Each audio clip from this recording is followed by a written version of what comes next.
is kicked off again. It is Mikey Step Back talking B-ball once more.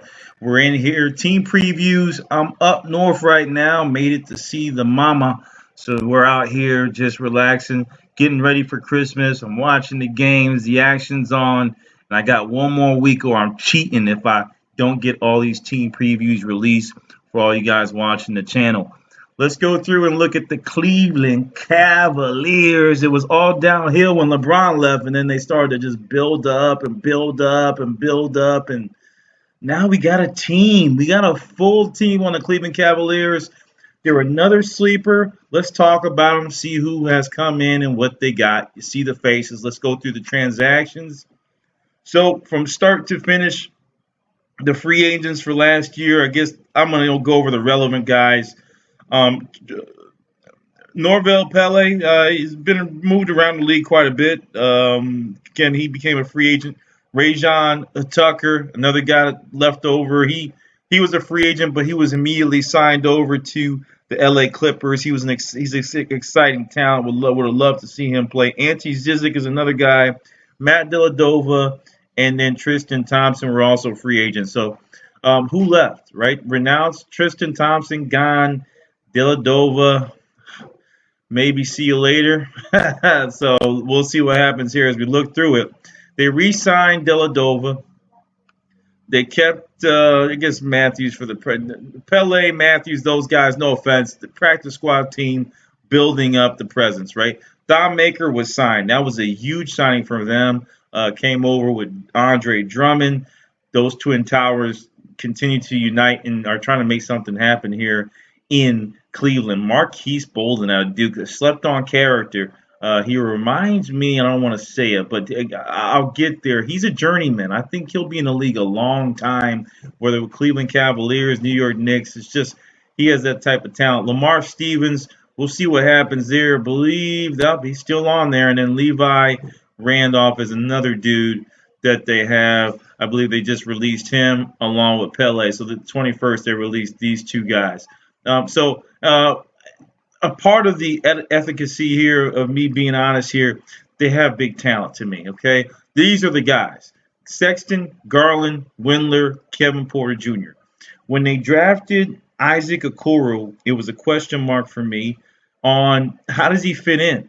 I saw some of his talent, and I said, okay, this is Jimmy Butler, because all these guys fulfill the guard role. You got your sharpshooting three-point shooter. You got your guy that can shake the boots off of you. You got your hard-nosed guy in Colin Sexton. And then you got this poor man's James Harden, Kevin Porter Jr. If he gets his things under control, I don't want to talk about it because it's over with, he will be one of the stronger six men, because now, from what I'm seeing in the first game, it's going to be tough with Okoro in there for him to find time. And that's a shame because it's a tough league. So JaVale McGee was also another acquisition they acquired to solidify the center role. And you can see they got Thon, they got Drummond. Then you add on McGee. That's a pretty tall lineup, right? From a defensive perspective, they're scary. So that's what I want to key in on for you guys. Now we look at the faces. Damian Johnson also came over from the New York Knicks, another big scorer. Believe it or not, they still got Dante Exum, a guy that didn't show out on Utah Jazz, never got the opportunity. Well, he got the opportunity, but was injured all the time. Now he gets to play, and he's looking good. He's getting minutes. Darius Garland, premier guard, high draft pick. Obviously, he needs to do something, right? Kevin Love is still there, all right? Tom Maker is still there as acquisition along with McGee. And then you got Larry Nance Jr., the big athletic power forward center. Think of Mason Plumlee, right? Isaac Okoro, is he going to be Jimmy Butler? Cedric Osman, the ultimate glue guy. He does everything. Also gained some shot experience last year. He's starting to shoot better. Kevin Porter Jr. is the big X factor. They can get him 10 to 15 minutes and he can give you 10 to 12 points. That's going to be huge for them.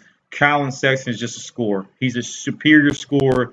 I love his tenacity and his ability to just keep playing through it, whether his team's losing or winning. And then we got Dean Wade, another guy, a big center, and Dylan Windler. What I want to see is an improvement from Dylan and getting minutes. So it's a pretty solid lineup in the East Side, and a lot of question marks or holes that need to be filled have technically been filled. Right? You got Drummond at your first line. Let's go look at the depth chart and see how they line up. When you take a step back and get over LeBron James and the bad seasons, this is a pretty solid team. They got a good starting point guard. They got a good backup. Shooting guard position, I would like more height there. I would like Kevin Porter Jr. to finally move up, move Collins to the bench, but Collins showing out, he may not get that chance. Dylan Weller is your sharpshooting three-pointer. Nice trio there in Porter, Windler, and Sexton. At your small forward position, obviously, is Isaac Okoro with Kevin Porter as the backup. That I think they need more size there. But Osman, who they think is regulated to the third string, I don't think so. I think Osman is the second string, and Porter is also the third string on this line. Is another guy that comes in and is solid. Kevin Love, it looks like small ball. Seti Osman, I would say Larry Nance Jr. plays that role. If they're going small ball, they'll go Seti. But I like the power forward lineup. Pretty strong. Center, we talked about it. Drummond, McGee, Larry Nance Jr. I mean, and Thon Maker. Folks, if they get rolling, do not be surprised for this team to make a big playoff push.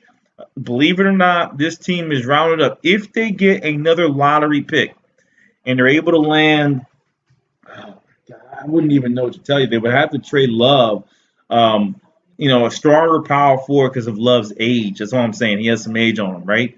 Or maybe finally get the big guard, 6'6", 6'7", Jalen Green type of cat, right? That may be their only improvement. Right now, I would build with this. This is enough to start building, and they are. And don't be surprised if we see this team make some noise in the playoffs. Yes, you heard it here first. Let's go inside and look at the team lineup, see how they land, see where would they go if you put everything in perspective. How would they do on the East Coast and who would be out of the running? We know the Brooklyn Nets are there. That's for sure. I already did the video. I said they're tops. Boston Celtics, they're another team that should be there. That's a question mark, though, but they should be there, right? Philadelphia 76ers, that's another team. They're going through some trade talk turmoil. That might hurt them. That may be a star here, believe it or not, because of the turmoil. Toronto Raptors, they should make it as well, right? So you got four teams out of the Atlantic Division. You go down, you look at the Central.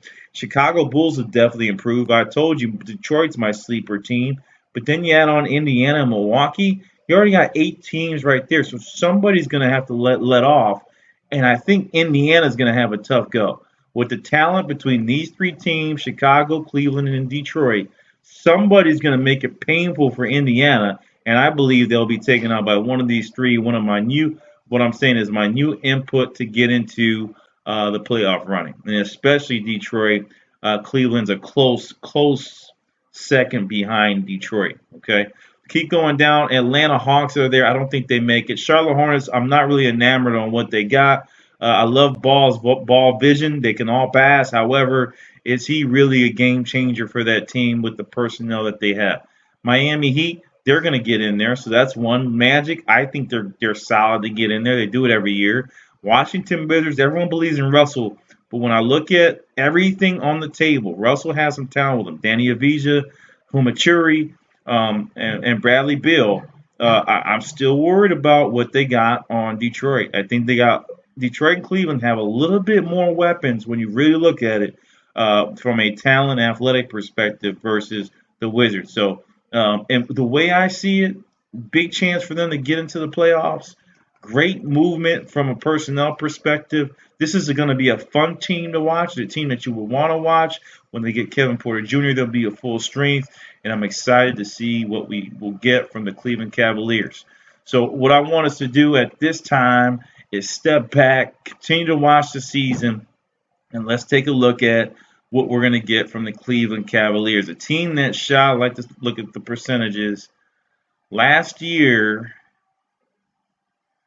obviously, I'm just going to key in on the 3-point shooting. I guarantee you that's going to be their weak point, and it's obvious, right? 3-point shooting. If they can improve upon that, Windler, they need another talent in the draft. I think that's where they'll have the opportunity to win. Don't be surprised to see in the playoffs. I'm signing off here. Mikey, step back. I'm going out. Peace.